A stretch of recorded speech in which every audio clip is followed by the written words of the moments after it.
Have you ever considered emotion as some kind of energy that can flow around within your body? Also, we are able to learn how to handle these kind of energies, how to train ourselves to deal with our emotions better. So when we experience emotional pain, it does not destroy us. Instead, it nurtures us and help us grow to be a better version of ourselves. So this emotional energy concept comes from this new book I just received called Energy Rising, written by Dr. Julia DiGangi.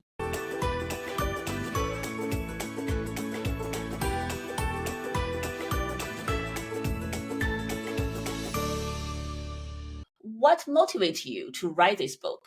So I'm an academic, and I never thought that I would write a crossover book. So I've published pretty extensively in the scientific literature. And I always joke that I'm a Midwest academic. I like to go to 2 good parties a year and then spend the rest of the time like in my office, thinking about my research, thinking about my work, taking care of my patients, taking care of my clients. So I had been approached previously to do some forward facing things. So, for example, to be on a reality show, or someone asked me to do trauma treatment on a documentary. Or so I've always said I could not say no fast enough to these things. It's just, I think they're great for certain people, but it just wasn't, it didn't work for me for a variety of reasons. So this book is actually published by Harvard Business Review. And when Harvard Business Review approached me and asked me to write on basically the neuroscience of emotions, the neuroscience of relationships, and the neuroscience of leadership. And I know leadership is a word that has there's a lot of coding around that word, but we're all leaders of our lives, right? The way we show up in our homes, the way we show up in our careers, the way we show up on social media, we're all leading our own lives. So I took kind of this broad brush to leadership. And when I had this opportunity to really reach so many people and talk about the relationship between our emotions, especially our difficult emotions, and all the things we want in our life, courage, connection, resilience. I was thrilled and I said yes, and it's been an extraordinary journey. So really, I think about the way I talk about my work is I talk about the relationship between the brain, what I call emotional pain, and what I call emotional power. Hmm. Oh, great. Those are very important concept. And also, especially for the emotional pain, I think you cover that somewhat in the book also. I'm a clinical psychologist, so when I treat patients sometimes, I do notice sometimes the emotional pain not only come from the event itself. A big part of it is what we are adding on our shoulder and how we interpret things, how we decide to react to things, or we are trained to react to things in a certain way. And that just makes the pain so hard to tolerate. You're so right. I mean, so like from one clinical psychologist to another, I think you really hit the nail on the head. You know, first of all, I want to be clear when I use this term emotional pain. So most of my research has been on trauma. So trauma, PTSD, anxiety, all these conditions that rise out of trauma and stress in our lives. And so when I use this term emotional pain, sometimes I mean absolute trauma, agony, horror, but I'm also using this term emotional pain to capture stress, frustration, irritation, being annoyed, being bothered. Now, people might say to me, well, why? Like, trauma sounds so different. Like, being traumatized, being terrorized sounds so different than being frustrated. So I understand that. But most of my work has looked at these circuits in the brain that give rise to bad feelings. So the part I always say the brain is the most precious real estate on the planet. For nearly all of us, our brain is less than 3 pounds. So it's not Mm. that big. And so you've got to be incredibly efficient with the circuits, with the parts in the brain that give rise to our life. So the parts of your brain that are responsible for your bad feelings, like fear, like anxiety, like irritation, like frustration, like rage, like they're the same parts of the brain. So when we understand how to really work intelligently with our brains, our whole reality changes. One of the things that, depending on my mood, either tickles me or frustrates me is we pay more attention to how to operate our cell phones or now chat GPT than we pay attention to the most extraordinary machine that we will ever own, which is our own brains. It's kind of a wild idea to say this, but when we come into relationship with our brain and with our nervous system, our whole lives change. And I'm sure you see this in your work, right? It's like Mhm. people are spending too much time on social media. They're getting dysregulated. They're staying up too late. They're looking at too many screens. And then how that dysregulates the nervous system and then how it impairs our sleep patterns, our relationships. It's really quite profound. Yeah. Right. I think from the like brain level, we rarely think about it. It's just day to day what we observe, right? A lot of people just thinking about the symptoms Yeah. and what we see, what we experience, but not many of us understand deep down like how the brain function. And I think it's really cool that you use different angle research, and in your book you actually guide people what Hmm. are some strategies, because that basically tell us our brain can be trained to do things differently, to wire differently. Absolutely. And I think, we know, that, and to use a fancy term, we know that the brain is neuroplastic.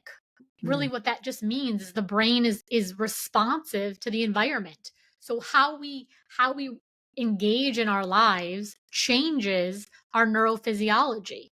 Um, and I think that's such a hopeful message. And I'm sure you've seen this in your work too. I've worked with people who have been in extraordinary distress. Okay. So a lot of my patient work has been with trauma, and I do a lot of coaching. So I do a lot of parent coaching, or I do coaching with leaders, or I do coaching, so whether it's on the coaching side or the clinical side, people come to these things because on some level they're in pain. They're saying things are happening in my life that aren't working for me. And they've been this way for a very long time. And so there can be this sensation of hopelessness, like it's never going to get better. And I think the fundamental work of mental health professionals is the installation of hope. Well, okay, would I say, don't worry, you're going to live forever. You're never going to die. You're never going to nothing, like that's just a lie, right? That's just a Mm. hallucination. So when we talk about hope, we actually have to be talking about reality. And I think when part of the reason it's kind of a weird thing to say, but I feel like neuroscience and psychology are so hopeful is because we have so much evidence that people can change their lives in profound ways. And this isn't just theoretical. I work with people all day long, almost every single day, that have come back from really, really like pretty horrible circumstances where they thought there was no hope.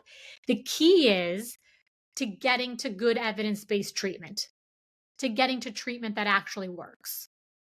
Mhm. Yes. Yeah, evidence. I think you mentioned something so important, because we often see people, they come in, they're like, oh, like psychology work or this mental health, if you want to recover, you need just to um, like see the opposite and see positive things, like just to be positive and things will be fine. That's not really true. And but some people have that perception when they coming in, or when they seek help, or when they refuse to seek help. They think you just tell me something nice, I don't need that. But I think that's what friends and family often do. And when you mentioned the evidence-based treatment, that's so important. Can you please explain to the audience what are some evidence-based treatment out there for trauma, and what are And can be stress, yeah, considered? trauma, Mhm. stress, anxiety. Mhm. So let me actually tell you something that I think is going to be really helpful. So I always think, okay, the brain is giving rise to our consciousness, right? So it's like everything that we're experiencing in our lives at any time is always being filtered through the brain. So if I'm saying the brain is the most extraordinary machine you're ever going to own, I think a really good question is, and I talk about this extensively in Energy Rising, what is the best? Like, I know what my cell phone is supposed to do. Like, how should I think about the machine of my brain? The machine of your brain is best understood. This is so important, and I feel like it's so transformative. Your brain is best understood as a pattern detection machine. Your brain, just like your lungs are meant to take in oxygen and put out carbon dioxide, your brain is in the business of predicting futures. That's literally what the organ of the brain is primarily supposed to do, right? So, in other words, what this means is I take data that's happened in my past, that's encoded in my memory systems, and it's making all of these predictions largely unconsciously about what's going to happen next. Okay? So in other words, your brain is kind of bringing you through life going, imagine there's like apple, apple, apple, and now your brain comes to a new future, a new day, a new job, a new relationship, a new moment.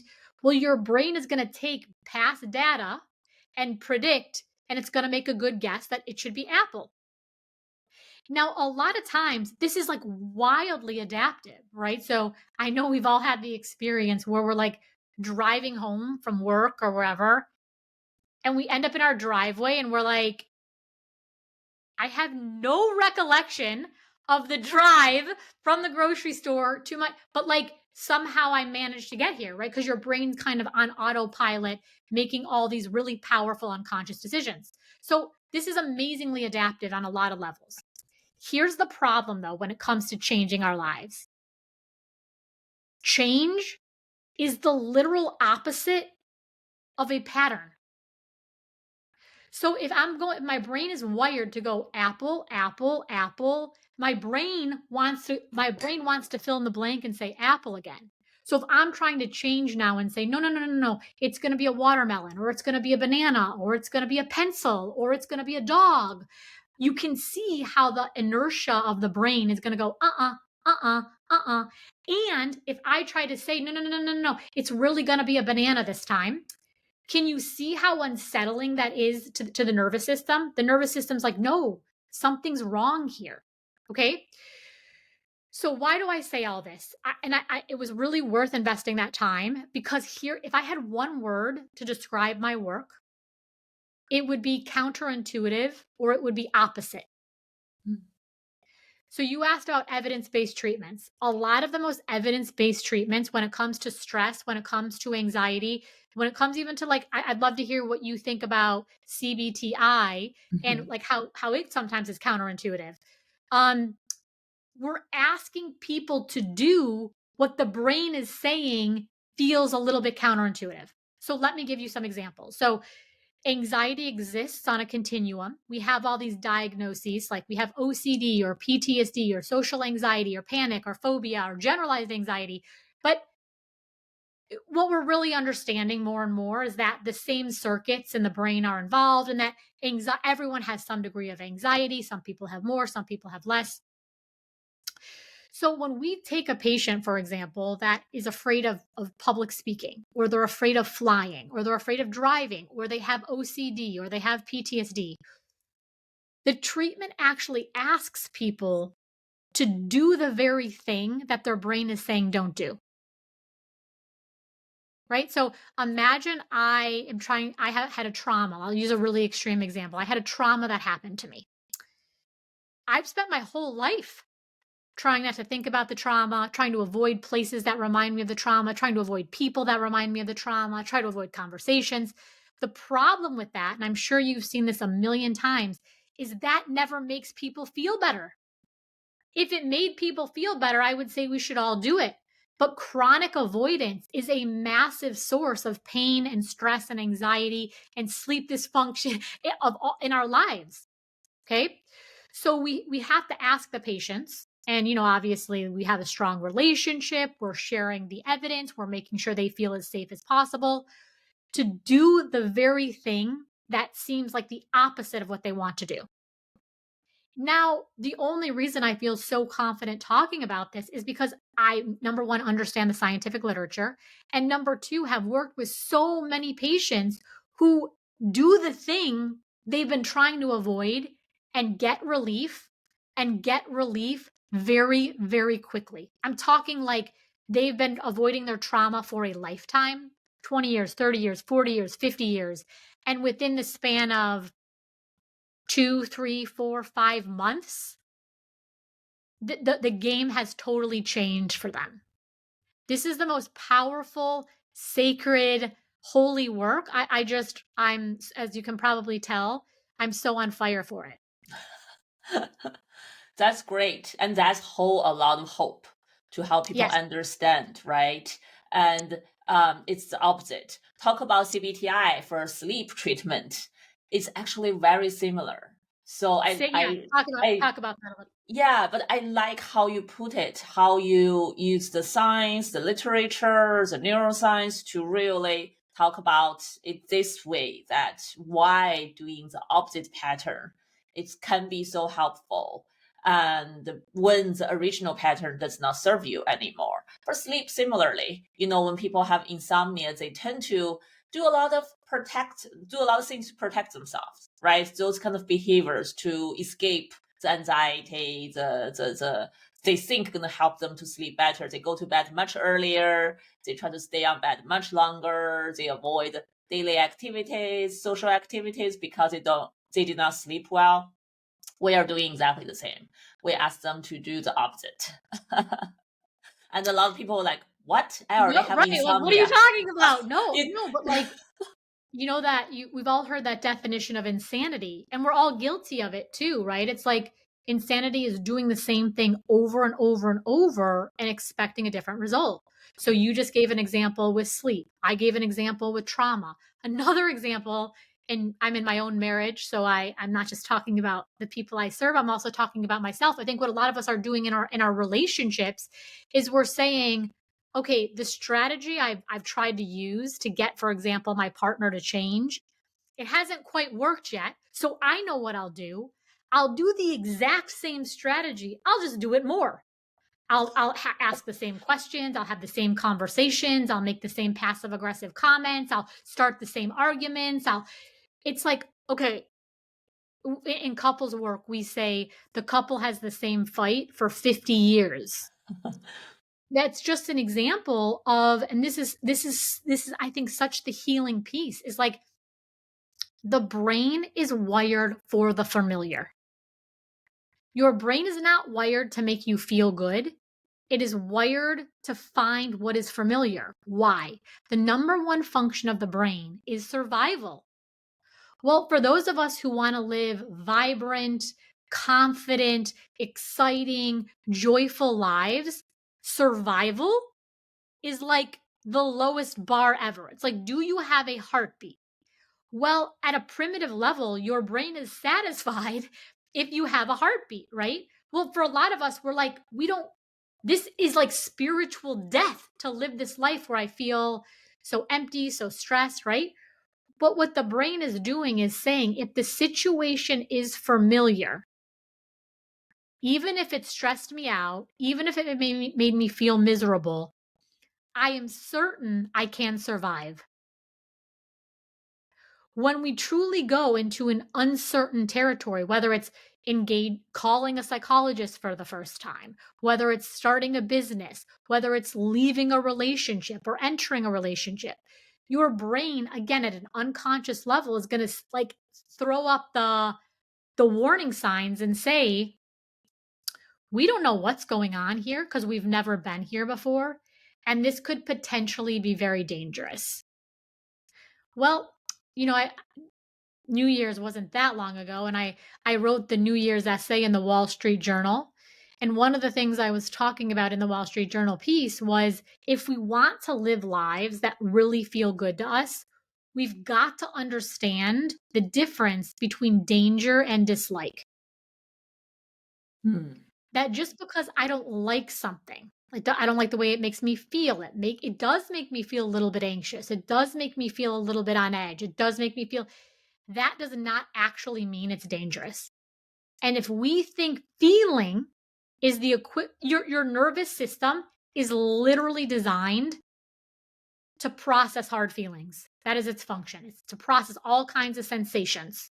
Some good, some difficult. It's like I have 2 kids, like a lot of us gave birth to children. I was like, I understand your body's like, I thought in my mind, like, there's no way my body's going to be able to do this. And my body's like, get out of the way. I know what to do here. Right. And then, like, these 2 kids spring out of nowhere. So, like, and it was, I thought it was an incredibly painful experience. I'm not going to lie. But, like, again, if we think that just because we don't like it, it means it's not possible or it's dangerous, you can see then how narrow and small and unalive we're often going to feel. Yes. And there's one thing so important is how our brain going to be aware of the patterns. And in my work, I notice build the awareness is a long journey. And just like you said, we are in this autopilot mode for a lot of things day to day, not only drive like to a certain places, but also driving through our lives, doing certain things, or like you said, cannot tell apart what is real danger, what is just dislike of something.